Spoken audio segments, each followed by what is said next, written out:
témoins, voire même convoqués, pouvoir ou entendus, mais n'ont pas, au bout du compte, été inculpés à aucun égard. Donc j'ai une vraie question de l'ordre du droit, en termes de déontologie, entre la responsabilité collective et la responsabilité individuelle. Où ça se passe? Est-ce le procureur de la République? Est-ce à la police d'assurer une sorte de mémoire de tous les gens qui auraient été impliqués à un moment donné ou suspectés à un moment ou autre, et dont la mémoire se serait perdue et on redécouvrirait 5, 6, 10 ans après que finalement on aurait bien fait, peut-être mieux fait, de les suivre à la trace et de ne pas les oublier. C'est pas facile, parce que ça pose la question du concept même de responsabilité collective qui, dans nos démocraties, vous l'avez à plusieurs égards rappelé, l'interdit, y compris sur un plan philosophique, et pas seulement juridique. Ma troisième question n'en est pas une, monsieur le défenseur des droits, tout en étant nu. Elle ressort de l'intervention de mon collègue Erwan Binet, qui était là tout à l'heure, qui a donc mis, mine de rien, la question de la GPA sur le passage. Non, je viens de regarder, il est toujours là. Oui. Je suis donc d'autant plus heureuse d'être restée pour pouvoir avoir entendu ce qu'il a dit et donc m'interposer. Mais vous avez été il a été jusqu'à évoquer la suppression de l'anonymat du don de gamètes, par exemple, et que ça pouvait être des questions qui seraient sur la table.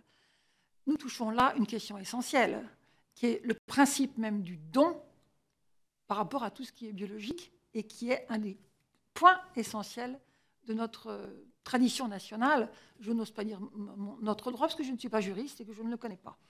Je fais confiance à un président de la commission des lois pour me dire ensuite que j'ai dit des grosses bêtises.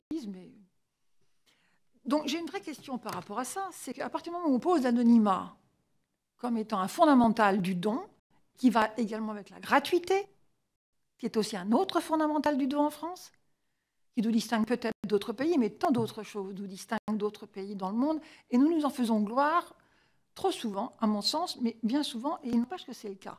Donc, par rapport à la gratuité et à l'anonymat, je ne vous demande pas de réponse, monsieur Toubon, je sens bien que c'est quelque chose d'un peu délicat, quoique.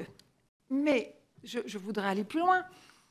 Cette histoire de non-anonymat va renvoyer, au bout du compte, en termes de droit, à quelque chose d'essentiel et qui est en droit français tout à fait fondamental, c'est la notion de droit du sol et de droit du sang. Si l'anonymat est levé, le droit du sang prime. Ça veut dire qu'on donne aux gamètes, on donne aux gènes la force de la loi. C'est une question fondamentale, elle n'est pas anodine et elle nous fonde. Je n'oserais pas dire que pour la GPA, j'irais jusqu'à la question de l'accouchement sous X, qui est une protection des femmes.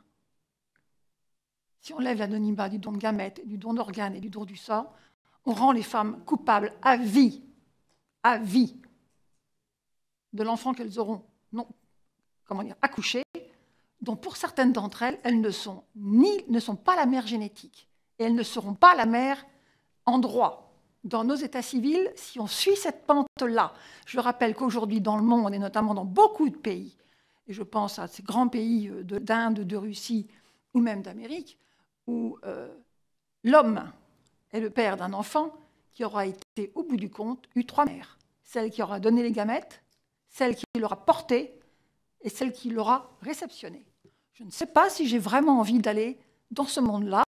Je ne vous pose pas la question maintenant parce que j'ai bien le sentiment que vous avez envie d'être interrogé sur le fond, sur ce point, et que mon collègue Erwan Binet se fera un plaisir de vous interpeller, de vous interroger. J'y reviendrai parce que je suis têtue et testarde. Ma chère collègue, c'est une très bonne idée de ne pas poser la question maintenant pour une raison pratique très simple, c'est qu'il y a 80 personnes qui attendent dans le couloir. Donc, collègue,